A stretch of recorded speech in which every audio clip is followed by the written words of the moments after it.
السلام عليكم وأهلا وسهلا بكم مرة تانية في قناتي وقناتكم نبيلة والبيت الكبير. مثل ما عودتكم كل مرة جديد وكل مرة وصفة جديدة، أتمنى إنها تعجبكم وتجربوها وتقولوا لي رأيكم فيها. بستنى تجاربكم دايما على أحر من الجمر. وصفتنا النهاردة مطبق أو وربات أو بريوات مثل ما بنسميهم إحنا بالمغرب. واليوم الحشوة حتكون بقشطة. طبعا القشطة غنية عن التعريف، الطعم والشكل وحتى المقادير أشياء في متناولنا. فبتمنى إنه الوصفة تعجبكم وما تبخلوا علي برأيكم، وكمان تجربوها وتقولوا لي رأيكم بصدق. رأيكم بيهمني كتير. أول حاجة بناخد حليب بارد، بنضيف عليه نشا طبعا على حسب كمية الحليب، ونضيف عليه تنسيم اللي هو الفانيلا، وكمان شوية مية زهر. وطبعا إذا كنت ما بتحبيش مية الزهر ممكن تستغني عنها، كذلك ومثال إذا ما بتحبيش الفانيلا ممكن تستغني عليها كمان، فبتنسمي بحسب اللي انت بتحبيه. بنضيف النشا والفانيلا ومية الزهر على الحليب ونحرك عشان النشا ما ينزلش معانا تحت الطنجرة ويمسك في القعر ويطلع الطعم مش طيب. فبنفضل نحرك لحد ما بتحسي النشا كلها دابت في الحليب، يعني وتضمني انها مش هتمسك من تحت، وتخلي النار واطية عشان ما ينحرق معانا. ونفضل نحرك كل شوية لحد ما تظبط معانا الخلطة وتوصل للكثافة اللي احنا عايزينها وحنستخدمها. زي ما انتوا شايفين هنا في الفيديو الخلطة ابتدت انها تمسك معانا، فلازم ان احنا نفضل نحركها لحد ما توصل للكثافة اللي احنا عايزين. ودايما لازم تكون النار خفيفة.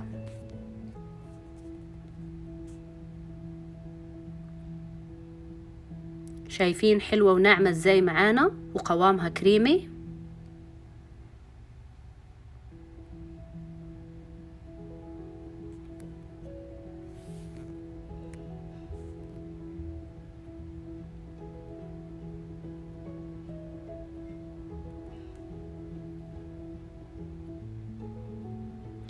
أنا حستكفي بيها بهذا القوام وحطفي عليها الغاز وححطها بصحن وأخليها إنها تبرد عشان نجهز للمرحلة اللي بعد هذه ونبتدي نحشي في المطبق تاعنا.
شايفين شكلها ازاي؟ المرحلة اللي بعدها مرحلة ان احنا نعمل القطر. فهنا اخدت كاستين من السكر وحنضيف عليها كاسة مية. طبعا دايما كل ما ناخد كمية سكر ناخد نصها مية، مثلا 4 كاسات سكر مع كاستين مية، وكده نحركهم مع بعض لحد ما يمتزج السكر مع المية ونخليهم فوق الغاز. وطبعا الغاز ما يكونش عالي كتير، يعني يكون وسط، ونخليه يغلي.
هنا لما يبتدي القطر إنه يغلي بالدرجة اللي انتوا بتشوفوها كده، بنضيف عليه عصير ليمون حامض،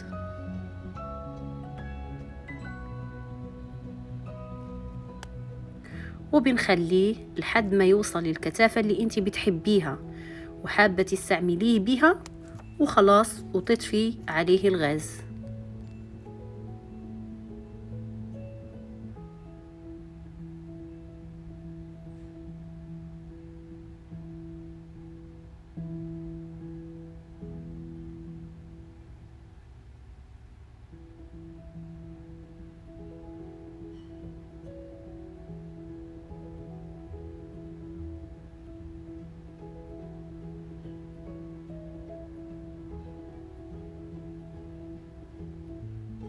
هنا القطر جاهز. هنروح عشان نبتدي نشكل المطبق تاعنا. أخدنا الفيلو دو، وحبذا لو يكون رقم 4 لأنه بيكون كتير ورقته كويسة. بنقطعه على 4 أجزاء، وحنبتدي نشتغل ب3 ورقات 3 ورقات.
هنا مثل ما انتوا شايفين أخذنا الفيلو دو رقم 4 وقطعناه على 4 أجزاء مثل ما حكينا، وابتدينا نشتغل ب3 ورقات 3 ورقات.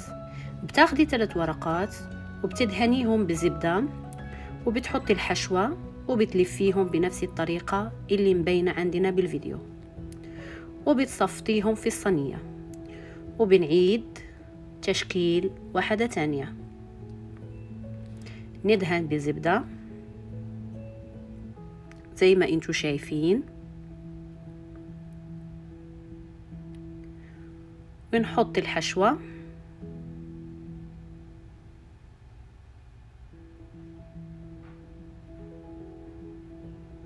طبعا الكمية كل واحد يحط الكمية اللي هو بيحبها، ونبتدي نلفها ونشكلها على شكل مثلث.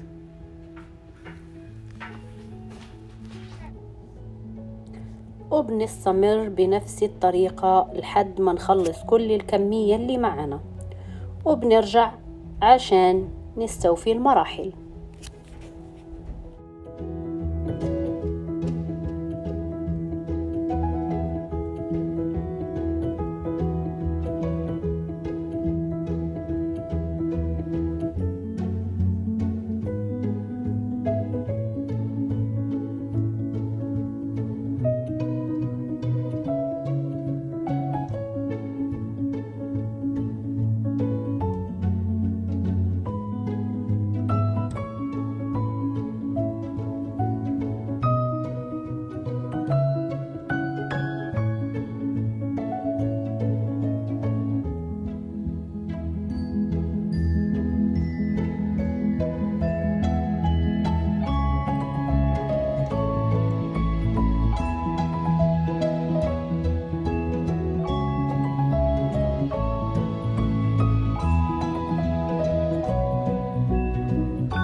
هنا بعد ما خلصنا آخر قطعة زي ما انتوا شايفين الصينية جهزت عندنا.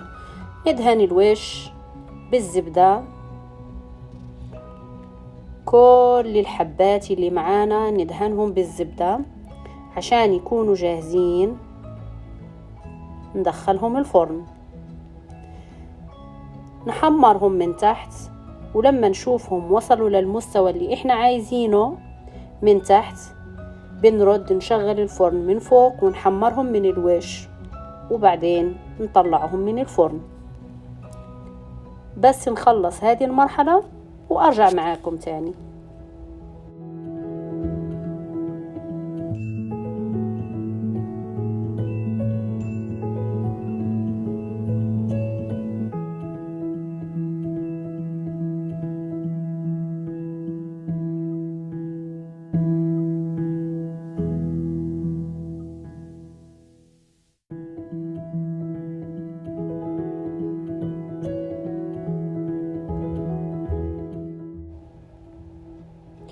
مثل ما انتوا شايفين معنا المطبق تاعنا استوى، ومثل ما انتوا شايفين شكله اتحمر واخد لون ذهبي كتير حلو، وصل للمرحلة اللي احنا عايزينها وطلعناه من الفرن مقرمش وكتير طيب. بناخد القطر اللي احنا سويناه من قبل وبنبتدي نصب عليه من فوق، نكب كمية القطر اللي احنا عايزينها من فوق. انا بالنسبة الي ما بحب نسبة القطر تكون عليه يعني كتيرة، فكل واحد يحط بالكمية اللي بتناسبه واللي هو بيحبها. وممكن انك تحطي حتى من غير قطر، وكل واحد يحط بالمعلقة المقاس اللي هو عايزه عشان الاذواق تختلف، وكل واحد وكيف بيحب ياكل الشغلة في الحلاوة. يعني اللي بيحب الحلاوة كتير واللي بيحب الحلاوة قليلة، فكل واحد ممكن انه يحط على حسب النسبة اللي هو بيفضلها. وبتمنى انه الوصفة اليوم تعجبكم وتجربوها وتعطوني رأيكم فيها، وكمان انكم تبعتوا لي صور التجارب. اشكركم على المتابعة ودعمكم وتشجيعكم ليا، وما تنسونيش بالشير ولايك وسبسكرايب، واشوفكم في فيديو جديد، والسلام عليكم ورحمة الله.